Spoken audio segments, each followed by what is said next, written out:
오늘 우리에게 주신 하나님의 말씀은 신약성경 239페이지 로마서 1장 18절에서 23절 말씀입니다. 한 목소리로 같이 읽겠습니다. 시작. 하나님의 진노가 불의로 진리를 막는 사람들의 모든 경건하지 않음과 불의에 대하여 하늘로부터 나타나나니 이는 하나님을 알만한 것이 그들 속에 보임이라. 하나님께서 이를 그들에게 보이셨느니라.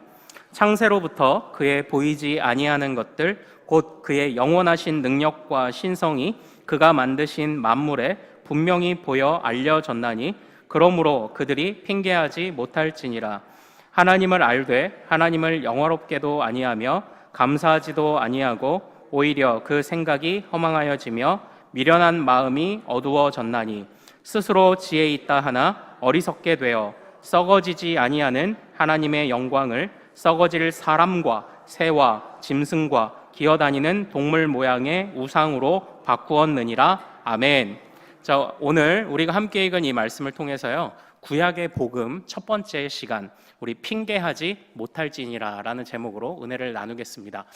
우리 사도 바울은 성경을 통해 복음을 깨달았는데요, 그때는 아직 구약 성경밖에 없을 때입니다. 그러므로 사도 바울은 어디서 복음을 깨달았죠? 구약 성경에서 깨달았습니다. 그래서 우리가 예수님의 고난과 또한 부활, 궁극적으로는 예수님의 성육신하여 이 땅에 오심을 우리가 어떻게 잘 기억하고 기념할 것인가에서, 그래서 구약에서부터 우리에게 전해주셨던 귀한 복음을 오늘부터 좀 몇 번의 시간을 통해서 같이 나누기를 원합니다. 뒷자리에 계신 분들 혹시 제 목소리가 잘 들리시나요? 네, 미세먼지가 많은 날에 감기에 확 걸려버려가지고 제가 약간 지금 코맹맹이 소리인데, 네, 잘 들리시죠? 네, 콧물이 한쪽만 나와요. 이상하게 신기합니다. 네, 우리 건강 또 조심하시고 아무쪼록 강건하시기를 소망합니다. 한 철학자가 있었습니다. 오래전에 한 철학자가 있었는데요, 이 철학자가 제자에게 심부름을 하나 시켰습니다. 얘야, 저기 목욕탕에 가서 사람이 얼마나 많은지 좀 보고 와라. 자, 아마 이 철학자가 목욕탕에 가려고 했던 것 같아요. 그래서 제자를 보내서 이 제자가 열심히 목욕탕에 갔습니다. 갔더니 사람이 바글바글합니다. 그런데 그 목욕탕에는 허드렛 일을 하는 나이 많이 드신 이제 한 노인이 노예로서, 하인으로서 그 목욕탕에서 일을 하고 있었는데요, 나이가 많아도 노예라서 그런지 사람들이 업신여기고 하대하는 모습을 너무 많이 봤어요. 그 많은 사람들이 이 노인을 다 하대하고 업신여깁니다. 그런데 거기에서 유독 한 젊은이 한 사람만 이 노인을, 하인 신분이지만 그래도 존중하고 존경하는 모습을 오직 한 사람만을 보이더라는 거죠. 그래서 이 제자가 그 모습을 보고 이제 스승님에게 갔습니다. 스승님이 묻습니다. 목욕탕에 사람이 얼마나 있더냐? 그랬더니 이 제자가 뭐라고 말했을까요? 사람은 한 명뿐이었습니다. 이렇게 대답을 한 거예요. 여러분, 무슨 의미인지 아시겠습니까? 예, 진짜 인간다운 인간은 한 명이었습니다. 철학자의 대화답죠. 철학가의 대화 같습니다. 참고로 이 이야기는 우리 자녀들이 배우는 중학교 1학년 도덕교과서 1과에 실린 이야기입니다. 사랑하는 여러분, 제가 지금 이 이야기를 왜 드리냐면요, 제가 이 도덕교과서 얘기를 조금 좀 해볼게요. 도덕교과서 1과에 이런 예화를 들어서 이야기를 시작하면서요, 도덕이라는 것이 무엇인지, 그러니까 도덕교과서 1과의 제목이 뭐냐면 사람을 사람답게 만드는 것은 무엇인가, 이게 1과 제목인 거예요. 사람을 사람답게 만드는 것. 그래서 우리 첫 번째 화면을 좀 한번 볼까요? 같이 한번 읽어보죠.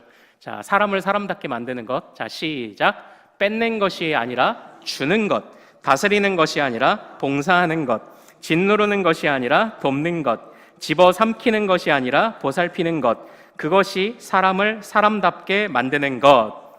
이 피터 모린이라는 사람의 이 시를 통해서 이제 설명을 하더라는 거죠. 그러니까 이 시를 이해하면 목욕탕에 왜 한 명밖에 없었습니다라고 말한 지가 이해가 되시죠? 사람이 다 사람이냐? 사람다워야 사람이지. 이제 이걸 우리 자녀들이 배우는 거예요. 도덕 시간을 통해서 이제 배우는 겁니다.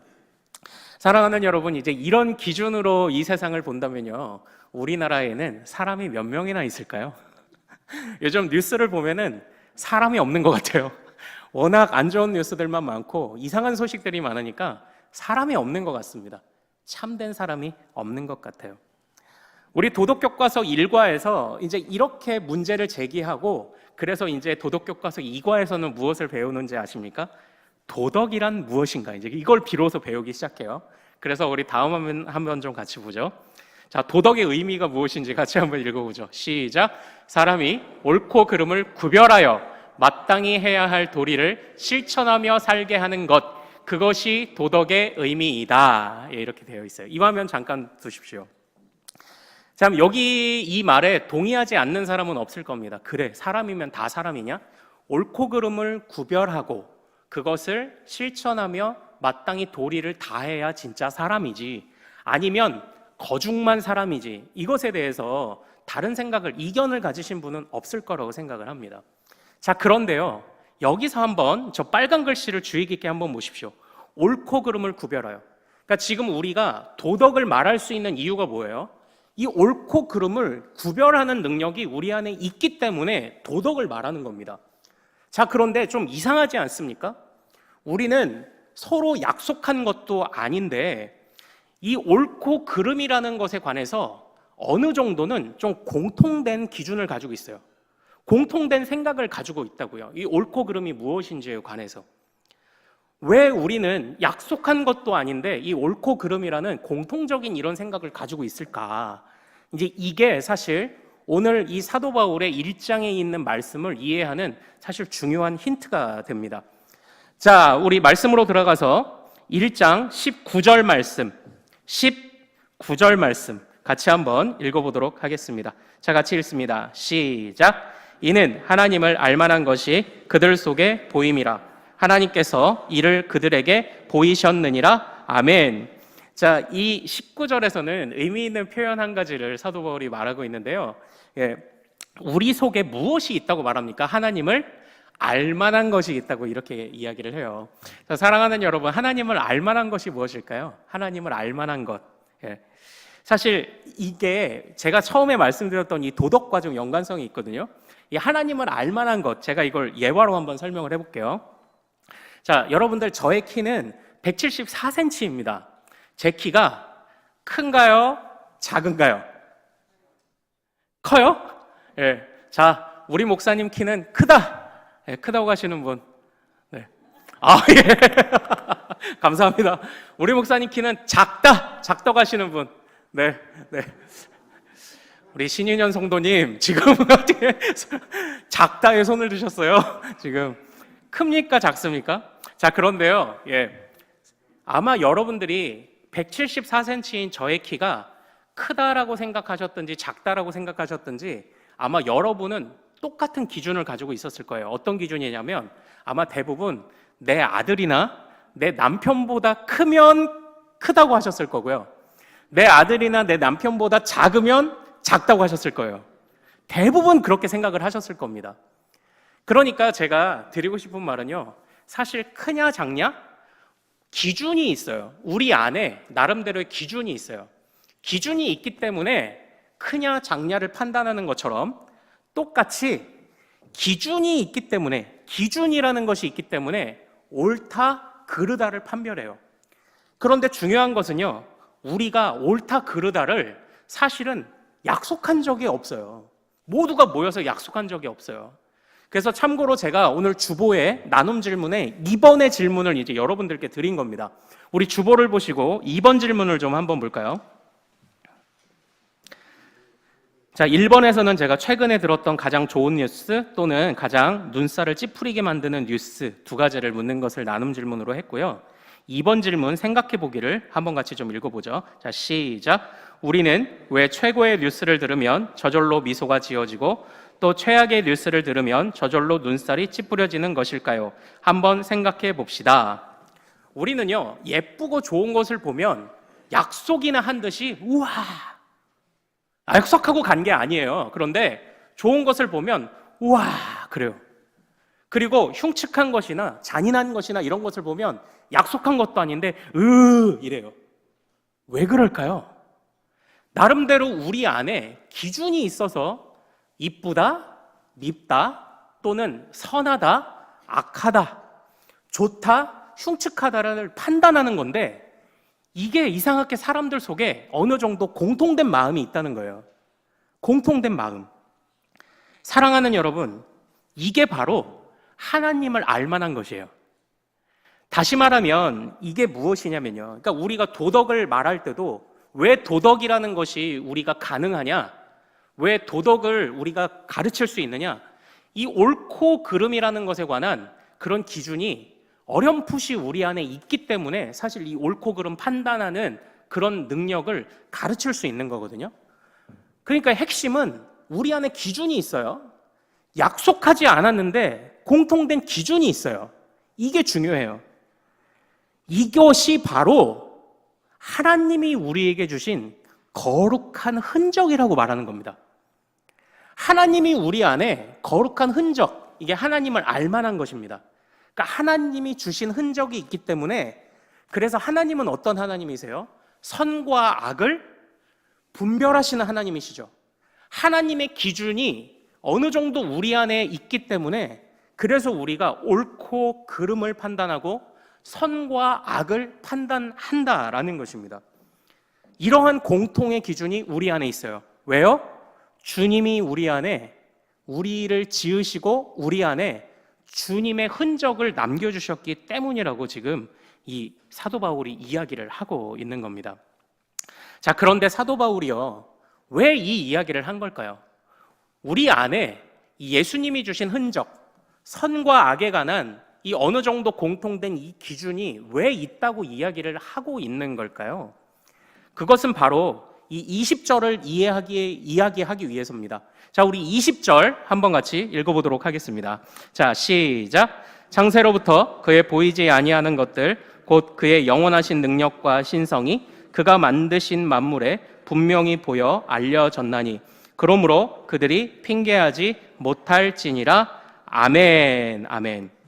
참고로 제가 지금 드렸던 말씀, 믿는 자나 믿지 않는 자나 모두의 마음속에 옳고 그름에 대한 구별, 선과 악에 대한 구별에 공통적인 기준이 있는 것을 보면 하나님이 우리를 만드신 것이 맞다, 이 얘기를 누가 했냐면, 이게 사실은 이제 C.S. 루이스의 순전한 기독교라는 책을 보면 그 책을 그렇게 시작합니다. 예.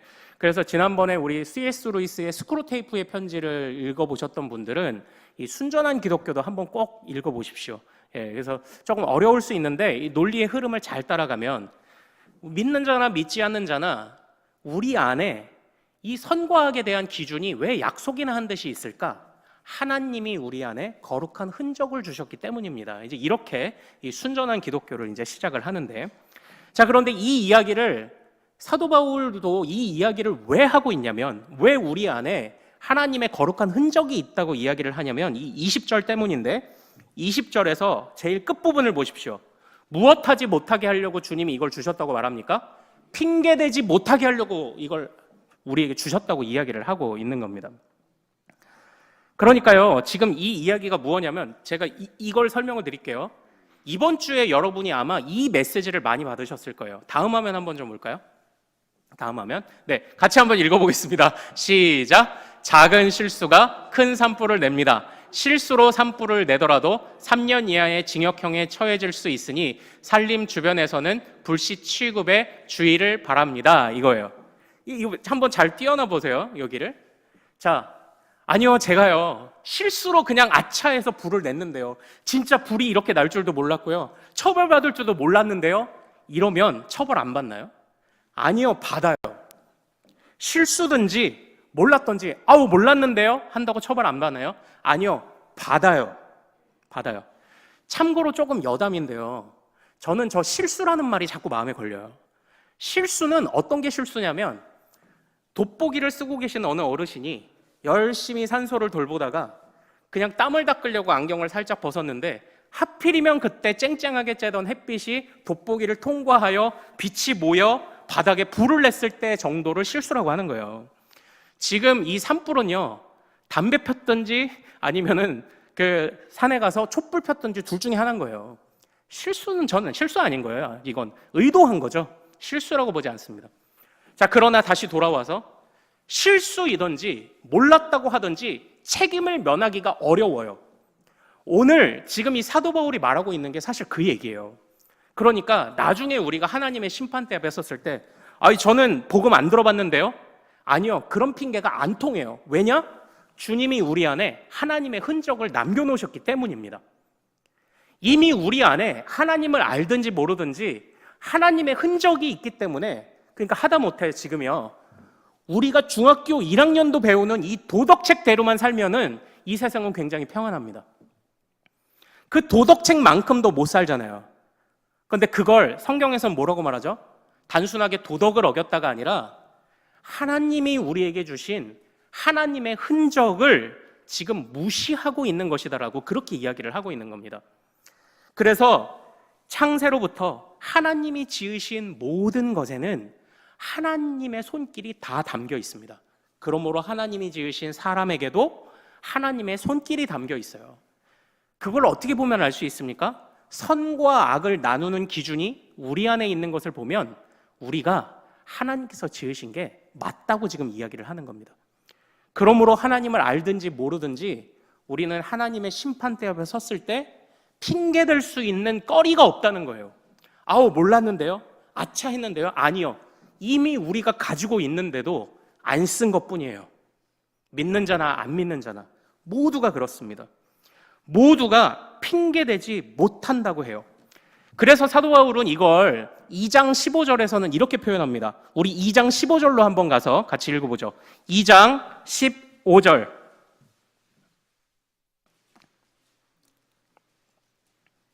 자, 2장 15절. 자, 2장 15절로 가서 같이 한번 읽어보겠습니다. 사도 바울이 지금 이 얘기를 어떻게 새롭게 다시 말하고 있는지 잘 보세요. 15절 시작. 이런 이들은 그 양심이 증거가 되어 그 생각들이 서로 혹은 고발하며 혹은 변명하여 그 마음에 새긴 율법의 행위를 나타내느니라. 아멘. 지금 여기서는 주님이 새겨주신 흔적을 뭐라고 표현합니까? 양심이라고 표현하는 거예요. 양심. 네. 그러니까 이 양심이 이 양심도 없냐? 이 정도 수준의 양심이 아니라 주님이 주신 선악을 판단하는 흔적, 이게 양심이라는 겁니다. 네.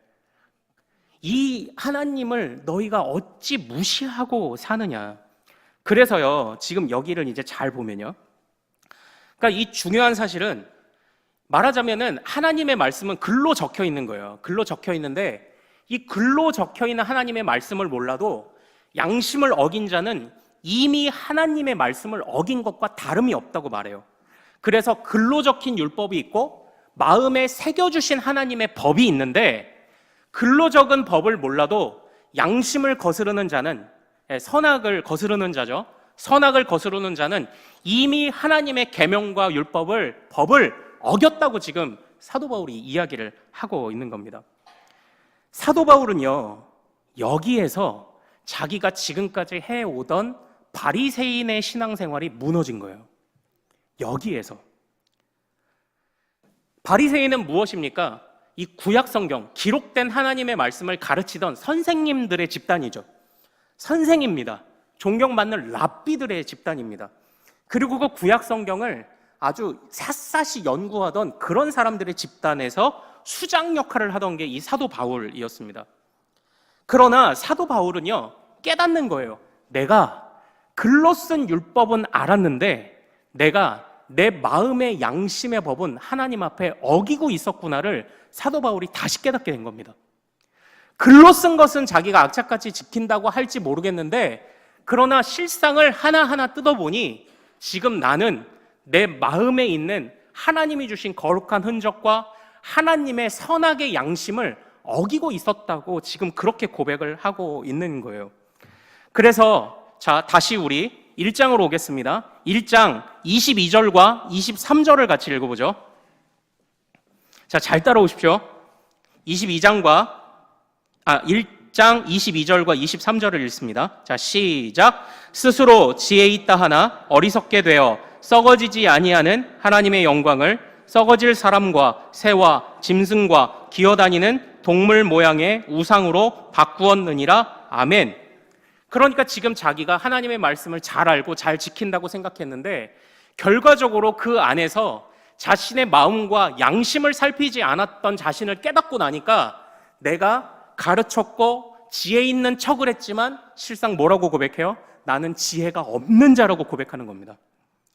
그리고 내가 해오던 바리새인의 모든 자랑은 뭐라고 말합니까? 사람과 눈에 보이는 동물과 여러 가지들을 우상으로 만드는 우상 숭배와 다를 바 없이 내가 내 마음 안에서 하나님의 법과 양심을 거스르며 우상 숭배를 하고 있었을 뿐이라고 지금 후회를 하고 있는 거예요.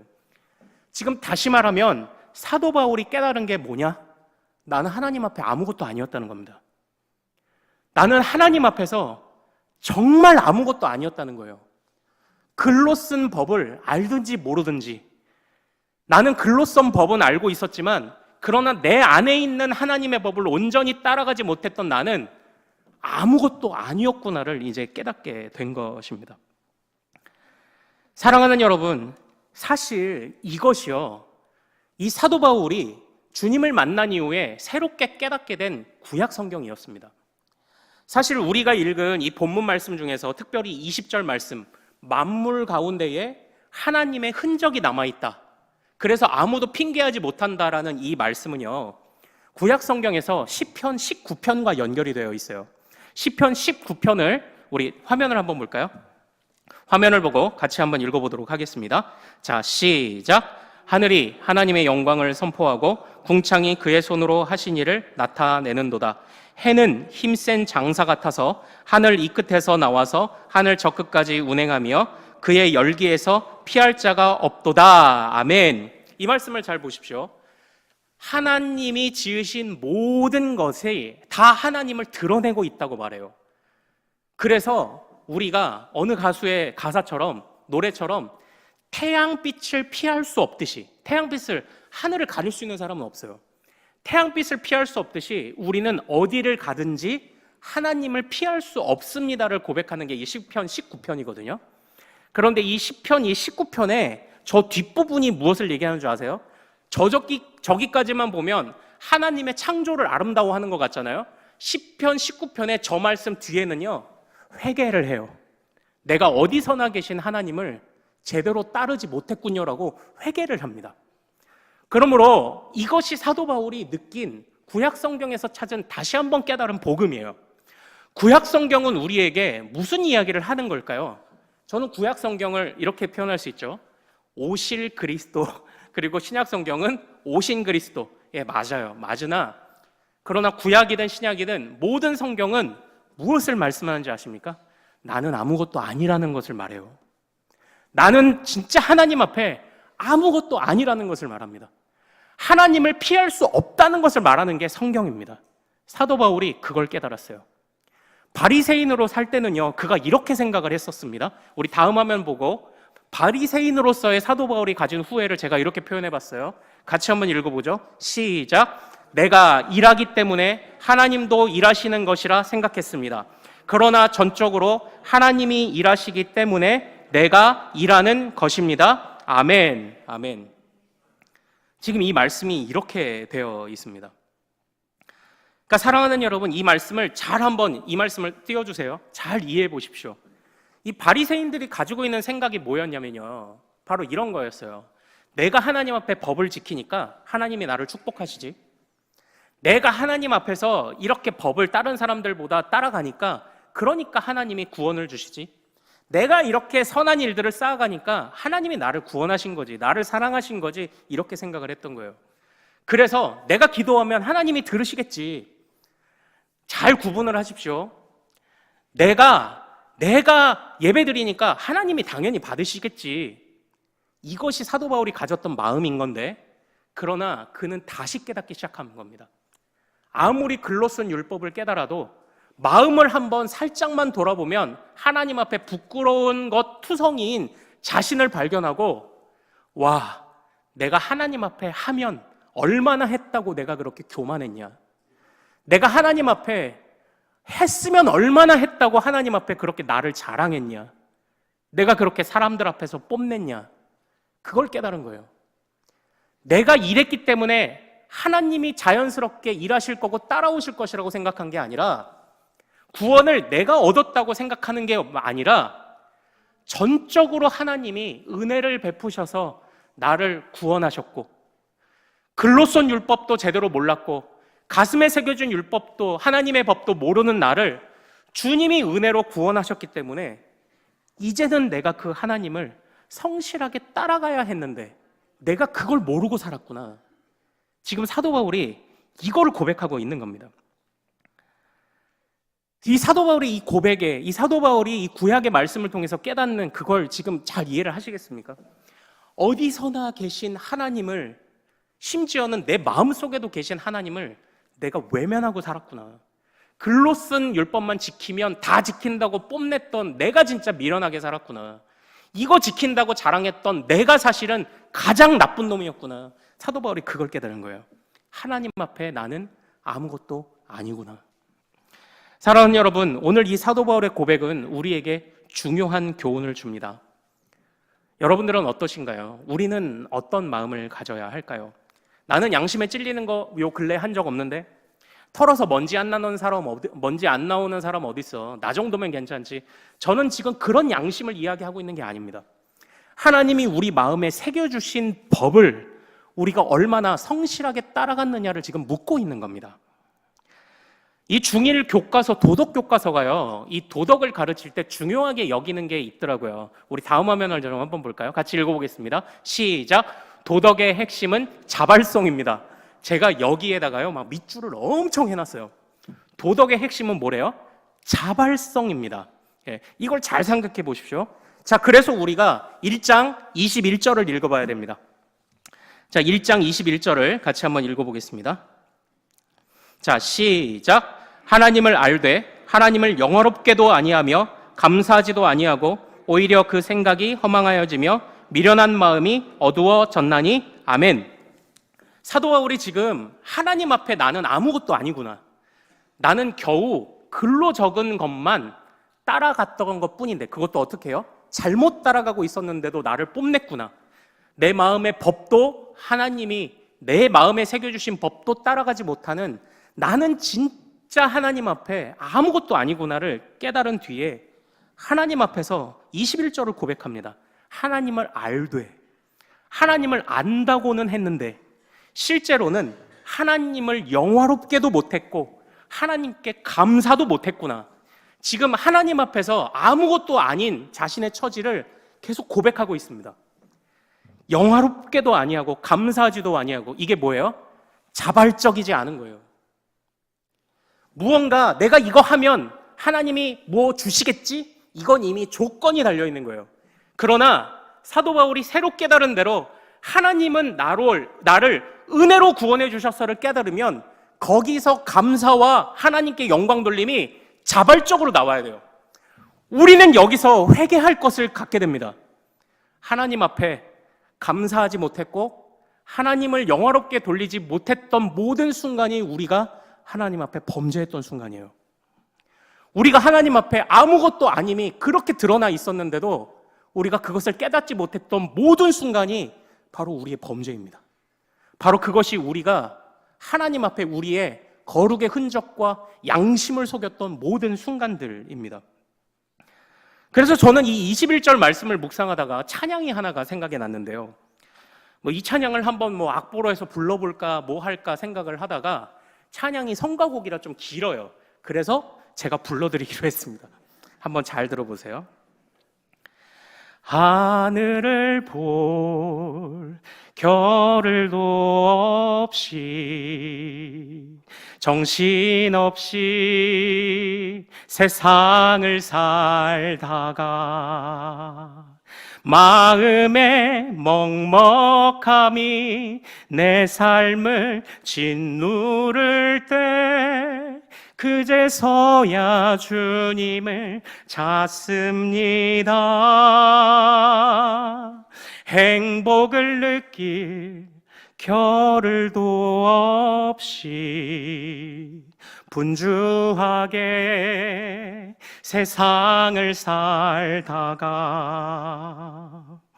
마음의 허무함이 내 삶을 짓누를 때 그제서야 주님을 찾습니다. 제가 이 21절 말씀을 묵상하고 이 찬양을 부르면서 그제서야라는 말이 가슴에 사무치는 거예요. 참으로 어디서나 계신 주님을 항상 자발적으로 그 은혜를 안다면, 구원의 은혜를 안다면 자발적으로 주님께 영광을 돌리고 주님을 항상 기뻐하고 감사했을 텐데, 우리는 항상 그제서야였어요. 어려운 일이 생기면 그제서야 주님을 찾고, 그런데 어려운 일이 생겨서 주님을 찾을 때 되면 우리가 어떻게 하는지 아십니까? 땡깡을 부려요, 하나님 앞에. 물론 우리의 어려운 일들, 우리 가족의 아픔들 치유되기를 원합니다. 주님이 응답하시기를 원합니다. 그러나 그게 그제서야가 되지 않기를 원해요. 그제서야 주님을 찾았던 그 모든 순간들이 이 사도 바울이 깨달은 것처럼 우리가 하나님 앞에 아무것도 아님을 보여주는 그런 순간들인 거예요. 그제서야. 사랑하는 여러분, 참으로 우리가 모든 순간 주님 앞에서 우리의 양심과 거룩한 흔적을 따라가야 했는데, 그제서야 주님을 찾았던 것을 보니까요, 우리는 그 양심과 거룩한 흔적을 못 따라간 거예요. 기록된 말씀도 우리는 사도 바울만큼 못 따라갔죠. 가슴에 새겨진 양심과 거룩한 흔적도 못 따라갔죠. 그래 보니까 겨우 그제서야예요. 그제서야. 요즘 유행하는 어떤 드라마의 그 한 예고편을 제가 잠깐 봤는데, 이 드라마의 이제 부부가 어렸을 때 사고로 자식을 잃은 거예요. 그러니까 이 부부가 인생을 살아오면서 뭐라고 고백하냐면, 아침에 저 문을 열고 나간 자식들이 저녁에 같은 문으로 들어오는 게 기적이다, 이걸 깨달았다는 겁니다. 근데 언제 깨달았어요? 그제서야 깨닫는 겁니다. 그제서야. 사랑하는 여러분, 왜 우리는 자꾸 그제서야 깨달을까요? 우리 마음에 있는 이 하나님의 법을 우리가 모르기 때문입니다. 하나님의 구원의 풍성함과 주님이 행하신 그 감사를 우리가 항상 곱씹지 않기 때문에 자꾸 그제서야 믿음밖에 안 되는 겁니다. 그러나 주님이 우리에게 바라시는 그런 믿음은 무엇일까요? 주님이 우리에게 바라시는 믿음은 이런 믿음은 아닐 것입니다. 그러므로 사랑하는 여러분, 이제 이 고난주간도 앞두고 있고요. 그리고 우리가 이제 부활주일도 일평생 주님을 따라갈 때 우리가 무엇을 회개하고 또 무엇을 하시겠습니까? 그냥 단순하게 겉으로 드러나는 것들을 회개하는 건 어렵지 않아요. 물론 이제 우리가 회개 기도만 한다고 회개는 아니죠. 유턴을 해야 됩니다. 핸들 꺾고 유턴해서 가야 돼요. 우리의 의지가 나타나야 돼요. 그게 회개겠죠. 그것도 귀합니다. 그러나 주님이 우리에게 바라시는 믿음은 뭐예요? 우리의 양심과 내면을 돌아보며 하나님 앞에 아무것도 아님을 고백하는 그 모든 것, 정말 하나님 아니면 안 됩니다. 정말 내 인생 주님이 붙잡아 주시면 안 됩니다를 고백하지 못했던 이 모든 것을 우리가 회개해야 하지 않겠습니까? 겉으로 드러나는 것은 쉬워요. 그러나 감춰진 것을 보면서 이 사도 바울이 했던 이 고백과 같이, 주여 나는 아무것도 아닙니다. 내 믿음도 자발적이지 않았습니다. 주여 나는 그제서야 주님을 따랐습니다. 우리가 이것을, 이 고난주간을 앞두며 우리가 그걸 좀 회개할 수 있기를 원해요. 그러나 사랑하는 여러분, 우리가 그래도 우리는 하나님 앞에, 저는 이게 복음의 시작이라고 봅니다. 사도 바울이 구약에서 어떻게 복음을 발견했냐고요? 내가 아무것도 아님을 발견한 게 복음의 시작이에요. 내가 아무것도 아님을 깨달아야 주님이 커 보이기 시작합니다. 그러나 우리는 이렇게 내가 아무것도 아님을 고백하지만 절망하지는 마십시오. 이제 우리는 기뻐해야 합니다. 왜 기뻐해야 될까요? 바로 1장 17절 때문이에요. 1장 17절. 자, 같이 한번 읽겠습니다. 1장 17절 같이 읽습니다. 시작. 복음에는 하나님의 의가 나타나서 믿음으로 믿음에 이르게 하나니 기록된 바 오직 의인은 믿음으로 말미암아 살리라 함과 같으니라. 아멘. 여기에서 무엇이 나타났기 때문이라고 말합니까? 하나님의 의가 나타났기 때문이라고 말한 거예요. 그러므로 사도 바울은 내가 하나님 앞에 진짜 아무것도 아니었구나를 깨닫는 순간, 그때 하나님의 의가 보이기 시작했어요. 하나님의 의가 뭘까요? 하나님의 의가 다음 화면을 보죠. 하나님의 의를 대체적으로 세 가지로 볼 수 있습니다. 같이 한번 읽습니다. 시작. 하나님의 의로우심, 우리를 의롭게 하시는 하나님의 은혜, 우리에게 주신 의롭고 새로운 신분. 뭐 학자들은 이 중에 하나를 택하기도 하지만 저는 이걸 다 봐도 좋을 것 같아요. 하나님의 의로우심, 하나님이 어떤 분이신가를 깨달으면 어떤 일이 일어나죠? 내 안에 옳고 그름의 분명한 기준이 다시 생겨요. 그리고 옳고 그름을 깨달으면 뭐예요? 그걸 행하지 못하는데, 그래서 주님이 우리를 바꾸시기 시작합니다. 그래서 이제는 깨달은 것을 실행할 수 있게 하시는 하나님의 은혜가 있어요. 그리고 우리가 하나님이 우리에게 깨닫게 하신 것을 실행하며 나아갈 때 주님이 우리의 신분을 세상에서 아무것도 아닌 자가 아니라 무엇으로 바꾸시죠? 하나님의 자녀로 바꾸시는 거예요. 이게 하나님의 의인데, 이 하나님의 의가 누구를 통해 나타났다고 말을 하는 겁니까? 예수 그리스도를 통해 나타났다고 말을 하고 있는 거예요. 이 사도 바울이 지금 여기에서 자기가 다메섹 도상에서 만난 예수의 가치를 이렇게 고백하는 겁니다. 내가 잘한다고 생각했는데 사실은 나는 아무것도 아니었고, 글로 적힌 율법만 잘 지키면 된다고 생각했는데 실은 내 마음의 법 또한 지키지 못했던 나는 아무것도 아니구나. 그런데 이런 나에게 그리스도가 오시다니.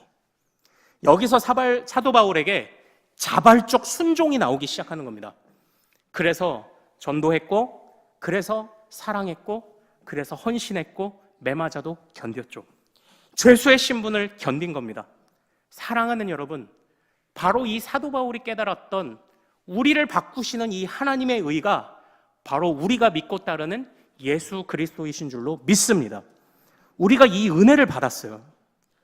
그러므로 이제 우리는 앞으로 어떻게 살아가는 것이 옳습니까? 우리는 어떻게 신앙생활을 해야 하는 것이 옳습니까?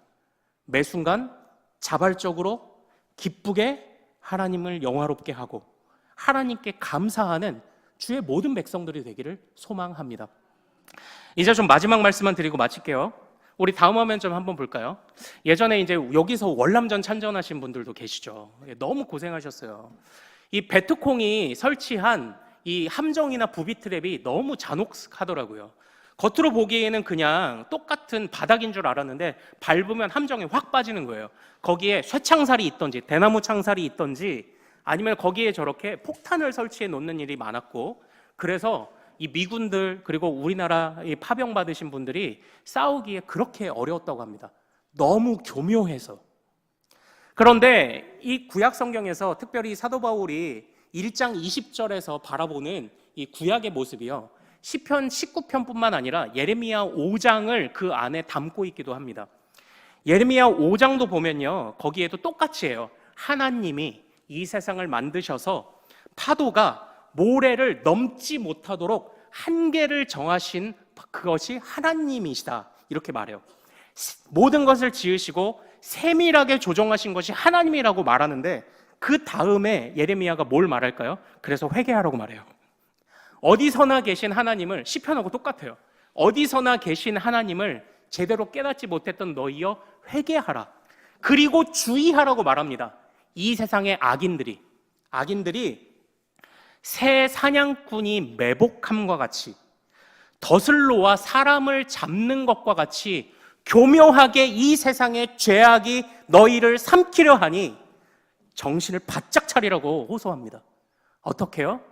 글로 적힌 말씀뿐만 아니라 우리 마음에 새겨주신 주님 앞에 내가 아무것도 아니라는 고백을 통한 전적으로 주님을 의지하고 사랑하고 자발적으로 순종하고 감사하고 기뻐하며 영광 돌림을 통하여서 정말 이 교묘한 사냥꾼의 매복과 새의 올무를 피하라고 예레미야서도 우리에게 권면을 합니다.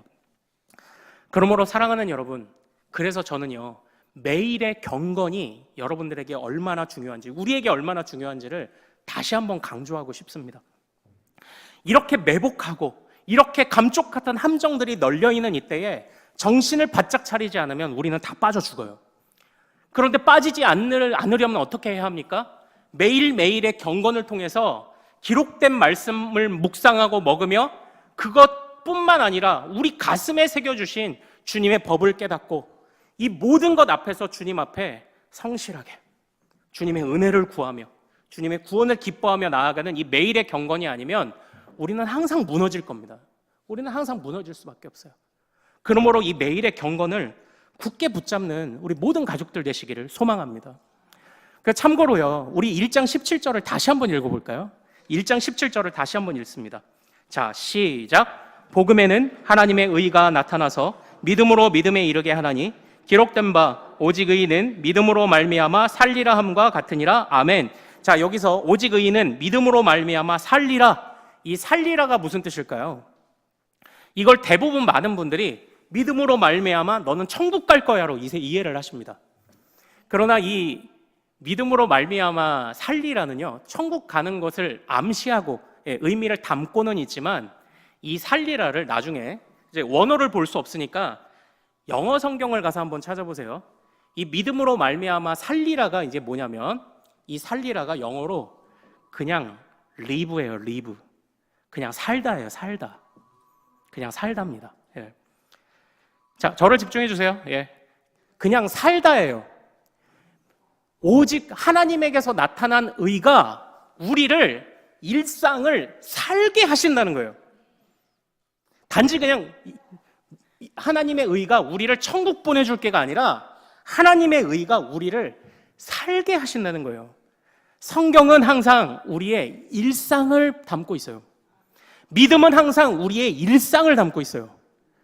이 매일의 하루를 우리가 살아갈 때 그래서 무엇이 필요해요? 그래서 매일 예수와 동행하는 것이 필요합니다. 매일의 경건을 통해서 이 예수로 나타난 하나님의 의가 아니면 하루도 살 수 없음을 고백하는 게 믿음이에요. 사랑하는 여러분, 우리가 이번 한 주 그리고 앞으로도 그렇게 살 수 있기를 원합니다. 나는 예수로 동행하며 자발적이고 기쁨으로 주님께 순종하리라. 글로 적힌 말씀뿐만 아니라 우리의 내면을 점검하여 내 마음에 새겨주신 양심의 법 앞에서도 내가 부끄러울 것이 없는 하나님의 백성이 되리라. 이것을 위해 간구하고 이것을 회개하는 우리 모든 가족들 되시기를 소망합니다. 그러면 우리는 핑계대지 못하는 마지막 때에 그때에도 하나님의 은혜를 입는 주의 거룩한 백성 될 줄로 믿습니다. 우리 같이 찬양하고 기도하죠. 주여, 우린 연약합니다. 우린 오늘을 힘겨워합니다. 그러나 한없는 주님의 은혜 온 세상 위에 넘칩니다. 우리 이 찬양을 고백하면서 정말 나는 아무것도 아닙니다. 그러나 주님의 은혜에 사로잡히게 하옵소서. 우리 같이 고백하길 원합니다.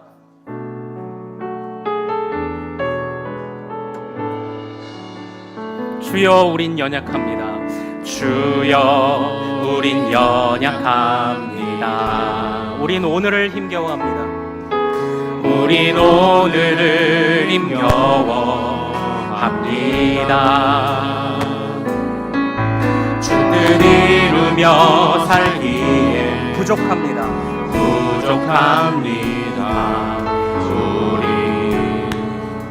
우린 연약합니다. 주여, 우린 넘어집니다. 주여, 우린 넘어집니다. 오늘 하루 또 힘겨워합니다. 오늘 하루 또 실수합니다.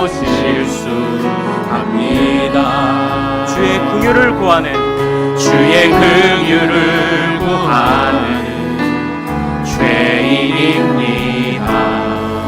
우리 주만 바라봅니다. 한없는 주님의 은혜, 한없는 주님의 은혜 온 세상 위에 넘칩니다. 가릴 수 없는 주 영광 온 땅 위에 충만합니다.